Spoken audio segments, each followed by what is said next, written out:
하나님 아버지 감사합니다. 주의 말씀을 만나는 아침입니다. 이 말씀을 만남으로 우리 하나님 아버지를 뵙게 하옵소서.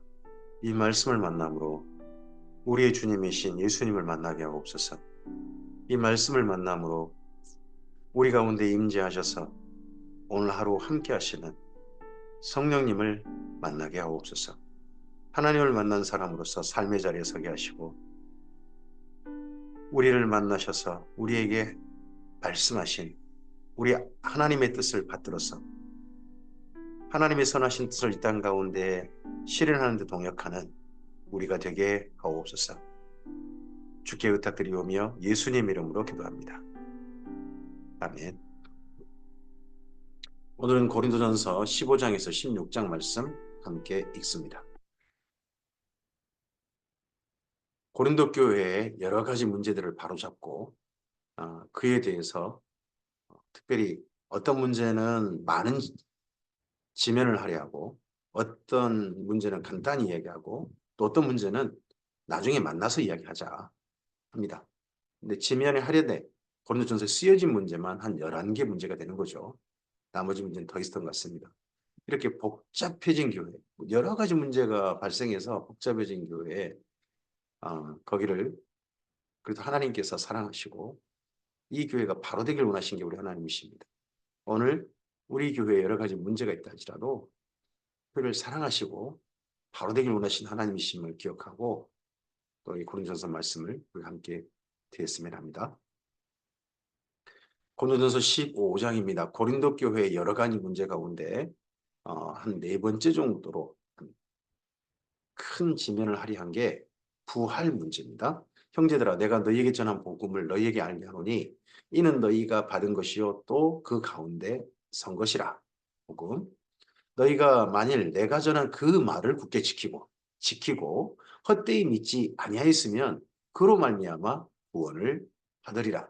내가 받은 것을 먼저 너희에게 전하였노니 이는 성경대로 그리스도께서 우리 죄를 위하여 죽으시고 첫째, 바울의 복음은 예수님께서 우리 죄를 위하여 죽으셨다는 겁니다. 그리고 장사 지낸 바 되셨다가 성경대로 사흘 만에 다시 살아나서 예수님께서 죽으시고 장사되시고 그리고 나서 사흘 만에 다시 사셨다. 부활하셨다. 이게 복음에 우리가 듣고 가슴에 받고 그리고 이 말씀을 근거로 사는 바로 복음의 실체, 핵심이겠죠. 게바에게 보이시고 그 후에 12제자에게와 그 후에 500의 형제에게 일시에 보이셨으니 그 중에 지금까지 대다수는 살아있고 어떤 사람은 잠들었으며 그 중에 야고보에게 보이셨으며 그 후에 모든 사도에게와 맨 나중에 만삭되지 못하여 난 자 같은 내게도 보이셨느니라. 나는 사도 중에 가장 작은 자라. 나는 하나님의 교회를 핍박하였으므로 사도라 칭함 받기를 감당하지 못할 자니라. 그럼에도 불구하고 바울도 예수님을 만났다는 거죠. 다메섹 도상에서 근처에 이르렀을 때 직거랑 거리에 가기 전에 그곳에서 빛 가운데 오신 자기를 만나러 오신 예수님을 뵙다는 거죠. 이렇게 부활하신 예수님은 여러 사람들에게 나타나셨고 실제로 목격해서 그 대다수가 지금도 이 바울이 현재 고린도서를 쓰고 있을 당시에는 대다수가 살아있다는 거예요. 증인이라는 거죠. 증인들이 살아있어서 복음을 전하고 있습니다. 예수님이 특별히 부활 소식을요. 그러나 내가 나 된 것은 하나님의 은혜로 된 것이니 내게 주신 그 은혜가 헛되지 아니하여 내가 모든 사도보다 더 많이 수고하였으나 내가 한 것이 아니요 오직 나와 함께 하신 하나님의 은혜로라. 그러나 나나 그들이나 이같이 전파하며 너희도 이같이 믿었느니라. 예수님과 생전에 살아계실 때 그때 함께 하셨던 분들 그리고 죽음을 목격하고 부활하신 예수님 직접 만났던 그들이 바로 사도죠. 예수님의 보내심 받은 자들. 12사도만 아니라 이 모든 이들이 사실은 또 예수님의 보내심 받은 거죠. 그리스도께서 죽은 자 가운데서 다시 살아나셨다 전파되었거늘 너희 중에 어떤 사람들은 어찌하여 죽은 자 가운데서 부활이 없다 하느냐. 이 고린도 교회 가운데서 너희 중에서 어떤 사람들은 고린도 교회 가운데서 어떤 사람들은 부활이 있을 수 없다. 부활이라는 게 없다라고 한다는 겁니다. 아마 이 사람들은 고린도 교회에 합류한 사람들 가운데 많이 배운 사람들일 겁니다. 헬라 철학을 많이 배운 사람들. 그 사람들이 이렇게 말할 겁니다. 왜냐 그러면 헬라 철학은 몸은 감옥이라 보기 때문입니다. 그리고 영만이 거룩해서 영이 가장 좋은 곳, 이데아라는 곳으로 가는 거, 이게 그들이 꿈꾸는 이상입니다. 그러니까 다시 몸이 산다. 그러면 그들에게는 감옥으로 다시 들어간다는 말인데 어떻게 몸이 사는 일이 있겠느냐 하고 이야기하는 사람들이 있는 겁니다. 있다는 겁니다. 만일 죽은 자의 부활이 없으면, 그러나 그 헬라 사람들의 그 많이 배웠다는 사람들의 말과 달리, 예? 그들의 주장과 달리, 그들의 주장처럼 죽은 자의 만약 부활이 없다면 그리스도도 다시 살지 못하셨으리라. 예수님은 다시 사는 것도 없었겠죠. 이러면 일단 입이 콱 막히겠죠. 그리스도께서 다시 살아나지 못하셨으면 우리가 전파하는 것도 없것이요 너희 믿음도 없것이며, 왜 전파하는 것입니까? 부활을 전하기 때문입니다. 예수님의 죽으심과 장사되심과 그리고 부활을 전합니다. 이것을 믿는 겁니다. 이것이 우리의 삶을 새롭게 사는, 우리 인생을 과거 죄 아래 살았던 삶에서 예수님 안에 있는 삶으로 새롭고 옮기게 된 하나님의 사랑의 실체 아닙니까? 핵심인데 그것이 전파하는 거죠. 그럼 거짓말이죠, 그게. 만약에 부활이 없다면. 그리고 믿음도 그것입니다. 부활을 믿잖아요. 또 우리가 하나님의 거짓 증인으로 발견되리니 우리가 하나님이 그리스도를 다시 살리셨다고 증언하였습니다. 만일 죽은 자가 다시 살아나는 일이 없으면 하나님이 그리스도를 다시 살리지 아니하셨으리라. 예수님의 부활을 다시 한번 이야기합니다. 강조합니다. 부활의 핵심은 내게도 부활이 있을 것이다. 내게도 하나님의 부활이, 약속하신 부활이 내게도 일어난다 하는 핵심은 예수님의 부활이 있습니다. 만일 죽은 자가 다시 살아나는 일이 없으면 그리스도도 다시 살아나신 일이 없을 것이요. 그리스도께서 다시 살아나신 일이 없으면 너희 믿음도 헛되고 너희가 여전히 죄 가운데 있을 것이요. 또한 그리스도 안에서 잠자는 자도 오며 망하였으리니 만일 그리스도 안에서 우리가 바라는 것이 다만 이 세상의 삶뿐이면 모든 사람 가운데 우리가 더욱 불쌍한 자이리라. 여기 방금 부활에 대한 변증, 부활에 대해서 예수님의 부활이 있었으니까 우리에게 부활이 있다라고 하는 변증을 하면서 예수님의 부활 소식을 3번 강조합니다. 분명하게 예수님의 부활은 있었다는 거죠. 확실하게 있었다. 3번이나 강조합니다. 이게 유대인식 강조법이죠. 그리고 이 예수님의 부활이 없다면 우리 무대에 부활 없는 거다. 그렇지만 거꾸로 말해볼까요? 예수님의 부활이 분명히 있다. 더더구나 태반이나 그 증인이 살아있다. 그러므로 부활이 없다고 생각하는 너희들, 그건 너희 생각이고 분명히 부활이 있다. 우리도 부활의 대상이다. 그런 겁니다. 그러나 이제 그리스도께서 죽은 자 가운데서 다시 살아나사 잠자는 자들의 첫 열매가 되시도다. 첫 열매. 그럼 예수님 이후 많은 이들이 부활에 참여하는 거죠. 부활의 열매로서 참여하게 되는 거죠. 사망이 한 사람으로 말미암았으니 죽은 자의 부활도 한 사람으로 말미암노라. 사망이 한 사람, 그 사람은 아담이 떠오르죠. 죽음이 온 거잖아요. 죄로 말미암아 사망이 온 거. 그런 것처럼 죽은 자의 부활도 예수님으로부터 시작됩니다. 아담 안에서 모든 사람이 죽은 것 같이 그리스도 안에서 모든 사람이 삶을 얻으리라. 그래서 예수님께서 마지막 아담이 되는 겁니다. 두 번째 아담. 하나님의 첫 번째 아담은 아담이죠.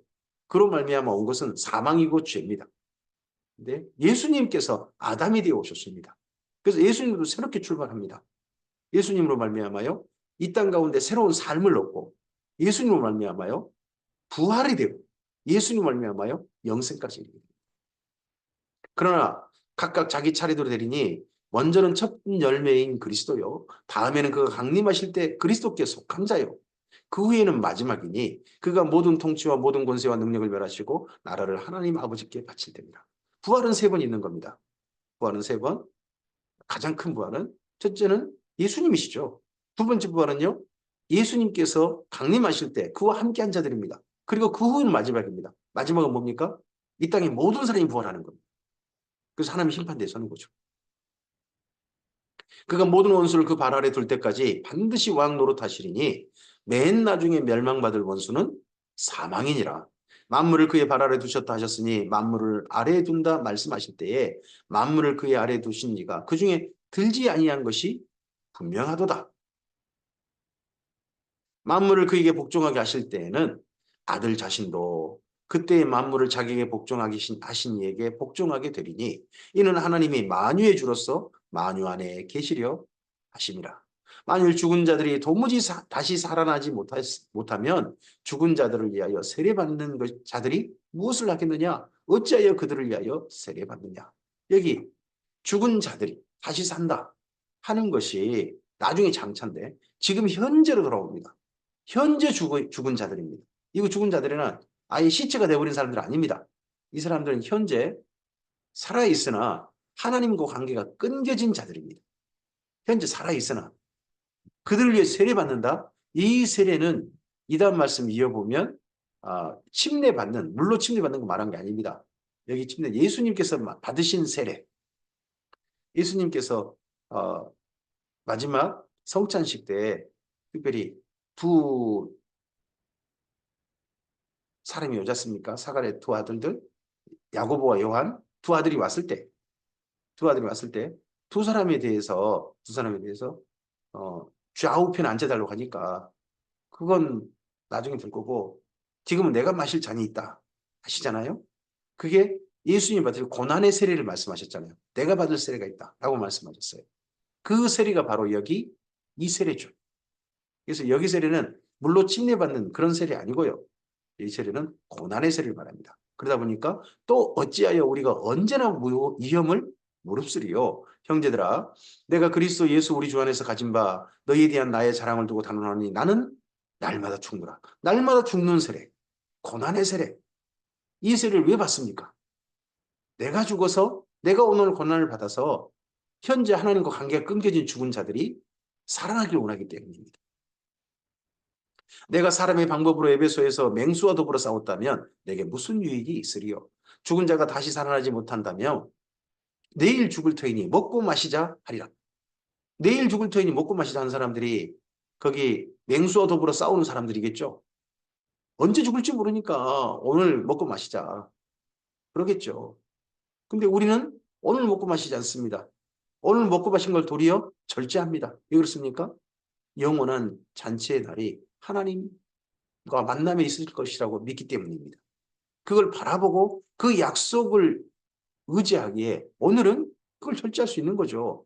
내가 돈을 더 많이 벌려고 한 게 아니라 나 때문에 죽은 자들이 한 사람이 더 살아나길 원해서 이 땅에 현재 하는 관계 끊긴 자들이 살아나길 원해서 우리의 삶을 절제하는 거 아닙니까? 그게 사랑의 수고죠. 사랑의 수고로 오늘 사는 겁니다. 속지 말라. 악한 동무들은 행실을 더럽히나니 부활이 없다 해가지고 오늘 마음껏 내일 언제 죽을지 모르니까 오늘 마음껏 즐겨야 된다 하는 게 악한 행실입니다. 그러나 선한 행실은 주님께서 말씀하신 부활의 날이 있기에 오늘 참는 겁니다. 오늘 절제하는 겁니다. 오늘 도리어 내가 나에게 쓸 수 있는 것들을 사랑의 수고로 현재 하나님과 관계가 끊겨진 사람들을 위해서 그걸 사용하는 겁니다. 그것이 선한 행실이죠. 깨어 의를 행하고 죄를 짓지 말라. 하나님을 알지 못하는 자가 있기로 내가 너희를 부끄럽게 하기 위하여 말하노라.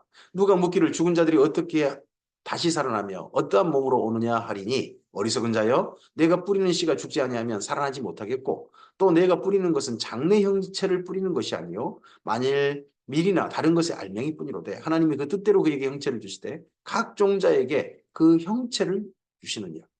우리 몸은 장차 부활할 거기를 위해서 이 땅에 뿌려진 씨앗 같은 거예요. 예수님께서 하늘의 미랄로 오셨습니다. 예수님을 통하여서 예수님이 죽으심으로 뿌려짐으로 말미암아 30배, 60, 100배에 이 땅의 모든 사람들이 예수님 안에서 부활의 열매로 거두어집니다. 마찬가지로 오늘 우리도 우리 자신의 나중에 부활을 위하여서 오늘 뿌려진 씨앗인 겁니다. 오늘 삶이.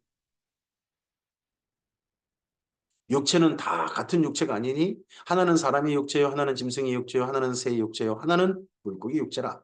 하늘에 속한 형체도 있고 땅에 속한 형체도 있으나 하늘에 속한 것의 영광이 따로 있고 땅에 속한 것의 영광이 따로 있으니 해의 영광이 다르고 달의 영광이 다르며 별의 영광도 다른데 별과 별의 영광도 다릅니다. 부활할 때 모든 사람이 같은 영광을 누리느냐? 그건 잘 모르겠습니다. 근데 여기서 말한 것은 현재 말한 것은 이 땅의 몸이 있는 것처럼 이 몸과 확연하게 다른 영광이 다른 부활의 몸이 있다는 걸 지금 말하고 싶은 거죠. 죽은 자의 부활도 그와 같으니 이 앞서 말한 것은 부활이 그와 같다는 겁니다. 썩을 것으로 심고 썩지 아니할 것으로 다시 살아나며 욕된 것으로 심고 영광스러운 것으로 다시 살아나며 약한 것으로 심고 강한 것으로 다시 살아나며 육의 몸을 심고 오늘 우리의 몸을 심고 신령한 몸으로 다시 살아나느니 우리 부활의 몸을 가리켜서 뭐라고 표현합니까? 신령한 몸. 예수님께서 신령한 몸으로 부활하신 첫 열매로 우리에게 보이셨습니다. 우리 믿음의 선배들에게 보이셨습니다. 교회에게 보이셨습니다. 육의 몸이 있은즉 또한 영의 몸도 있느니라. 이 영의 몸이란 예수님처럼 부활한 몸을 말하는 거예요. 신령한 몸. 기록된 바 첫사람 아담은 생명이 되었다함과 같이 마지막 아담은 살려주는 영이 되셨습니다. 우리가 그래서 예수님 안에서 삶을 얻는 겁니다. 거듭나는 겁니다. 중생하는 겁니다. 그러나 먼저는 신령한 사람이 아니요 육의 사람이요 그 다음에 신령한 사람이요. 이 육의 몸으로 있을 때 예수님 안에서 새롭게 태어나는 겁니다. 그렇게 새롭게 태어난 사람들이 예수님의 재림 때에 신령한 사람으로 주님 안에 서게 된다는 거죠. 그게 부활이고요. 첫사람은 땅에서 났으니 흙에 속한 자 이거니와 둘째 사람은 하늘에서 나셨느니라. 무릇 흙에 속한 자들은 저 흙에 속한 자와 같고 무릇 하늘에 속한 자들은 저 하늘에 속한 자와 같으니 우리가 이 땅에서 흙에 속한 자의 형상을 입은 같이 아담처럼 우리 아버지 어머니처럼 흙의 형상 우리 몸의 모든 재료가 흙이잖아요. 흙의 형상을 입은 것 같이 또한 하늘에 속한 이의 형상을 입으리라. 예수님의 몸은 흙의 형상이 아니죠. 신령한 형상, 하늘의 형상, 하늘의 몸이죠. 그 몸이 또한 우리의 몸이 될 겁니다. 부활이죠. 형제들아, 내가 이것을 말하노니 혈과 육은 하나님의 나라를 이어받을 수 없고 또 썩는 것은 썩지 아니하는 것을 유업으로 받지 못하느니라. 우리가 하나님 나라의 유업을 받을 후계자들인 거잖아요. 예수님과 함께 하나님 나라를 물려받을 거잖아요. 그러려면 그 하나님 나라는 영원하니까 영원한 하나님 나라를 물려받으려면 우리 또한 이 땅의 한시적인 몸 가운데 있어서는 안 된다는 거죠. 보라, 내가 너에게 비밀을 말하노니 이 부활의 비밀이 뭡니까? 우리가 다 잠잘 것이 아니요 마지막 나팔에 순식간에 호련히 다 변화되리니. 마지막 나팔에 부활 사건은요. 첫째, 순식간에. 두 번째요. 호련히요. 세 번째요. 다 변화되는 겁니다. 이게 부활 사건입니다. 모든 예수님 안에 태어난 사람들, 예수님의 이 땅에서 거듭난 사람들 그때 다 이렇게 되는 겁니다. 나팔 소리가 나네. 이게 마지막 나팔이란 거죠. 요한계시록에 근거한다면 일곱 번째 나팔이 될 겁니다. 죽은 자들이 썩지 아니할 것으로 다시 살아나고 우리도 변화되리라. 죽은 자들이 썩지 아니할 것으로 다시 살아날 겁니다. 무덤에 두었던 자들, 몸이 없어져 버린 사람들, 그 사람들도 썩지 아니할 것으로 다시 살아날 겁니다. 그들의 몸이 그리고 살아있는 우리도 신령한 몸으로 변화될 겁니다. 여기 우리 이것 때문에 바울의 이때 생각이 보입니다. 바울은 자기가 살아있을 때 그리고 고린도 교회도 그 땅에 존재할 때에 그때에 편지받은 사람들이 그때 존재할 때에 그때에 예수를 모신다라고 생각을 이때 가진 겁니다.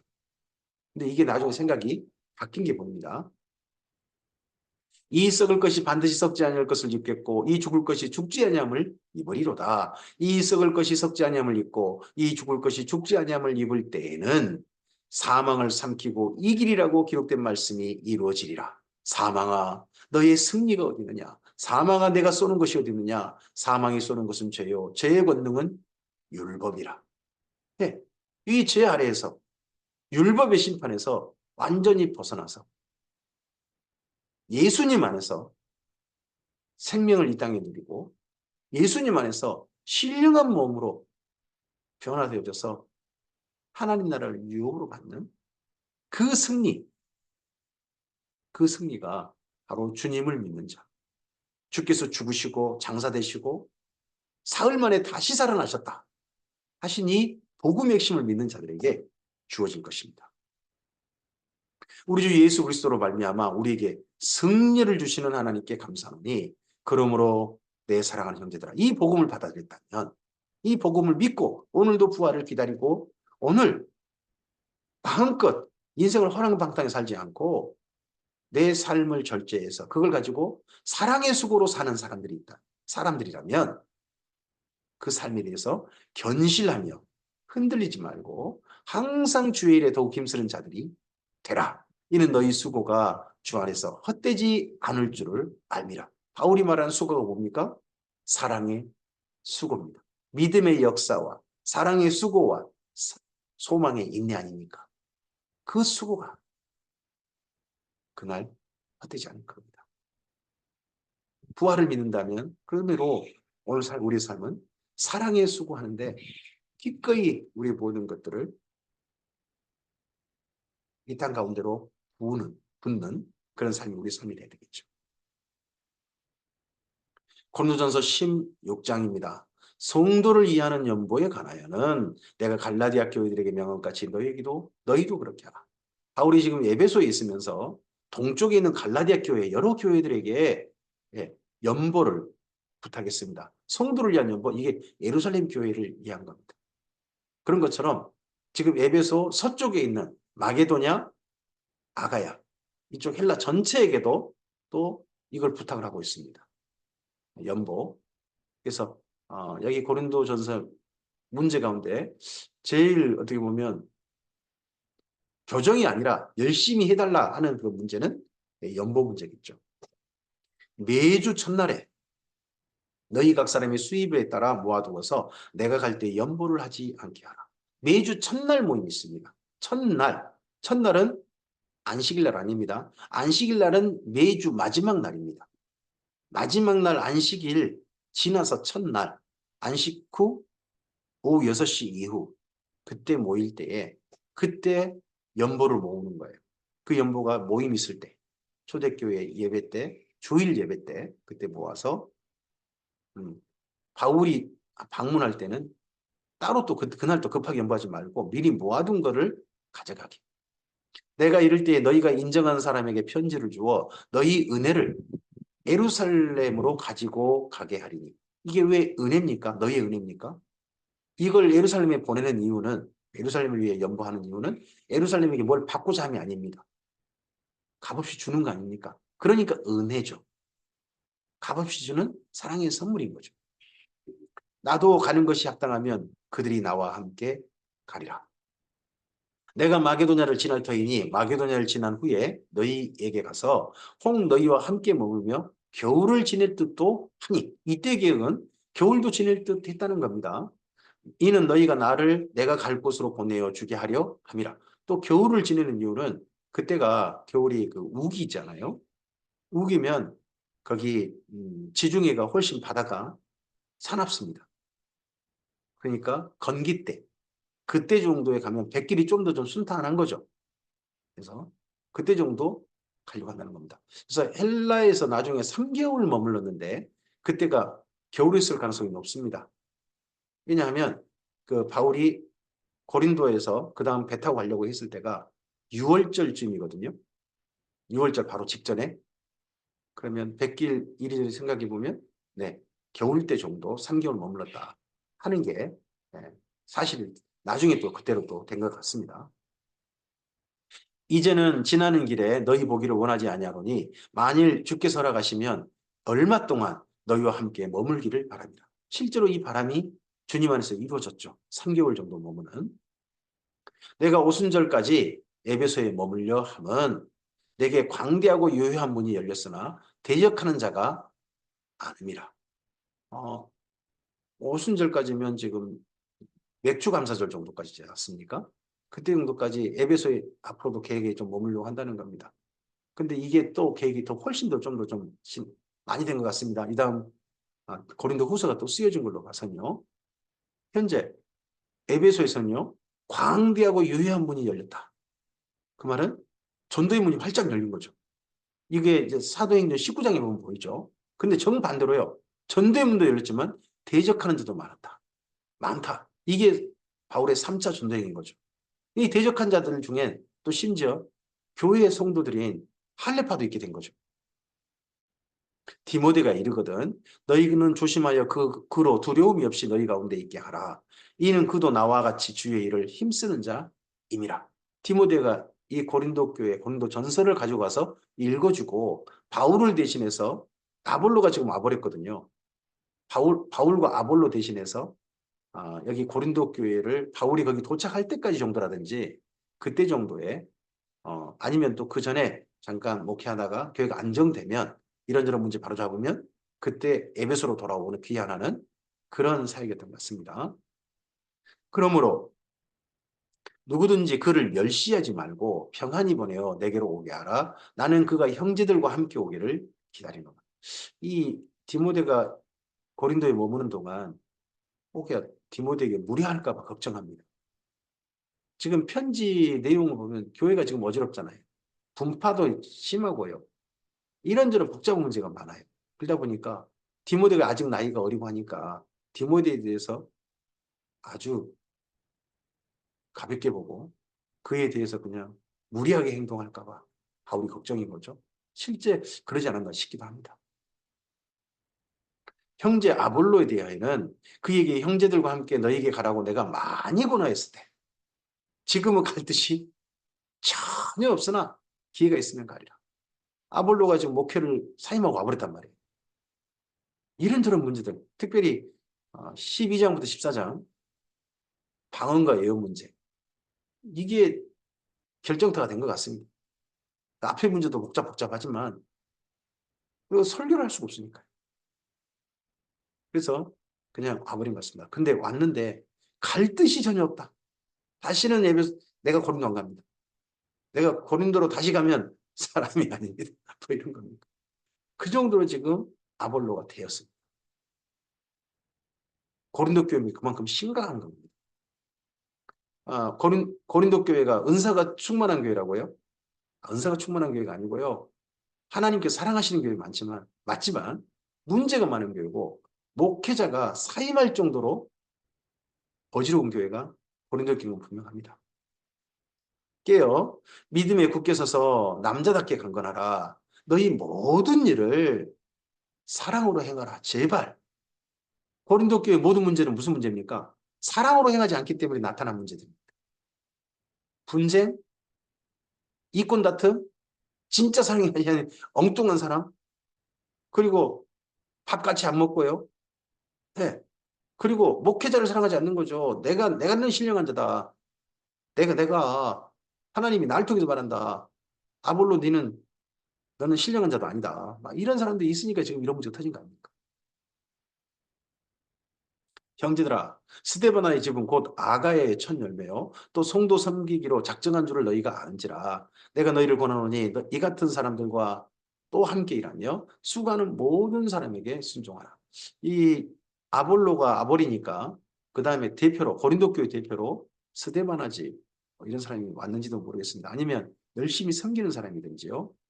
내가 스데바나와 부드나도와 아가이고가 온 것을 기뻐하노니 그들이 너희 부족한 것을 채웠습니다.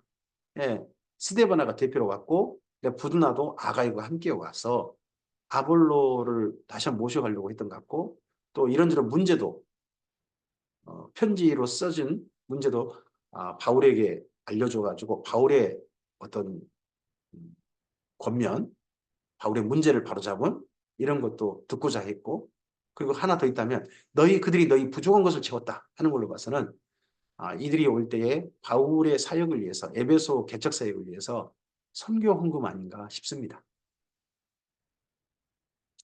그들이 나와 너희 마음을 시원하게 하였으니 그러므로 너희는 이런 사람들을 알아주라. 아시아의 여러 교회들이 너희에게 문안하고 아굴라와 브리스가와 그 집에 있는 교회가 주 안에서 너희에게 간절히 문안하고 모든 형제들 너희에게 문안하니 너희는 거룩하게 입맞춤으로 서로 문안하라. 문안할 때 아시아의 교회들 특별히 아굴라와 브리스가 이름을 브리스가 먼저 하지 않죠? 브리스길라 먼저 하지 않고 아굴라, 남자인 아굴라, 아내인 리스가. 근데 누가복음이라든지 사도의 행전이라든지 로마서 같은 데는 브리스길라와 아굴라를 가지고 브리스길라를 먼저 앞세우죠. 그래서 브리스길라는 아마도 로마에서 로마 아주 고위 귀족의 딸이었을 것이다 라고 보는 분들이 제법 많죠. 일리가 있는 짐작인 거죠. 나와 바울은 친필로 너희에게 문안하노니 만일 누구든지 주를 사랑하지 아니하면 저주를 받을지어다. 마지막에 끝에도 너무 걱정스러운 거죠. 사랑하지 않는 자는 저주받는 것이다. 우리가 믿었다고 하면서도 오늘 사랑의 삶을 살지 않는다면 그 사람은 하나님과 관계가 끊겨진 사람, 여전히 죽음 아래에 있는 사람, 예수님은 다시 살아나지 못한 사람일 가능성이 높습니다. 그 사람이 저주받은 겁니다. 주님을 사랑하지 않는다. 우리 주여 오시옵소서 또는 우리 주께서 임하셨도다. 이 말씀을 잘 기억하셔야 될 것 같습니다. 우리 주여 오시옵소서 또는 우리 주께서 임하셨도다. 이미 우리 주께서 임하셨습니다. 성령님을 통하여 이미입니다. 이미. 근데 아직입니다. 우리 주의 재림이 있습니다. 우리 주여 오시옵소서. 그 사이에 우리는 어떻게 살아야 합니까? 주의 죽으심과 주의 장사되심과 주의 부활하심의 소식을 분명히 들은 사람으로서 오늘 예수님 안에서 죄 아래 살지 않고 사랑의 수고로 오늘을 사는 사람. 그 사람들이 주님의 사람들인 거죠. 주 예수 그리스도의 은혜가 너희와 함께하고 나의 사랑이 그리스도 예수 안에서 너희 무리와 함께 할지어다. 아멘입니다. 사랑이 전달되고 또 사랑이 오고 가면 그런 사이가 성도 사이가 되고 교회 공동체야겠죠. 오늘 고린도 전서 여기까지입니다. 이 다음에 이어질 성경은 고린도 후서가 됩니다. 고린도 전서를 보내고 난 다음에 교회가 어떠했는가 하는 그런 이야기가 바로 안정됐는가 그렇지 않았다 하는 게 고린도 후서에서 보입니다. 그렇지만 고린도 후서는 그 다음에 교회가 이제 안정되었을 때 고린도 교회가 평안하다는 소식이 들렸을 때 그때 정도에 이 고린도 후서가 쓰여졌고 그리고 그 다음에 또 바울의 그 다음 행적이 보이고 그렇지만 아직도 교회를 어지럽힌 자들이 있어서 그들에게 경고까지 담아가지고 고린도 후서가 보내어집니다. 이 내용으로 다음 이어가도록 하겠습니다. 오늘 우리의 삶에 있어서 예수님의 부활을 믿는 사람으로서 성령님 안에 사는 사람으로서 오늘 우리의 삶을 절제해서 사랑의 속으로 오늘 하루를 사는 사람으로서 우리의 삶을 주께 내어드립시다. 그러한 삶을 우리가 초대받았고 오늘 주님께서 그러한 그렇게 사는 삶을 사는 이들과 함께 동행하실 것입니다. 우리에게 이미 예수님 오셨습니다. 그리고 우리는 아직 아직 이 땅에 실현되지 않은 예수님의 재림을 기다리고 있는 사람들입니다. 우리는 주님 안에서 새롭게 태어났고 부활을 기다리는 사람들입니다. 그 사이에 사랑으로 사는 사람으로 우리의 삶을 오늘 하루를 드렸으면 합니다.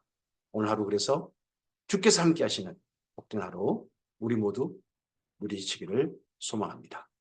감사합니다.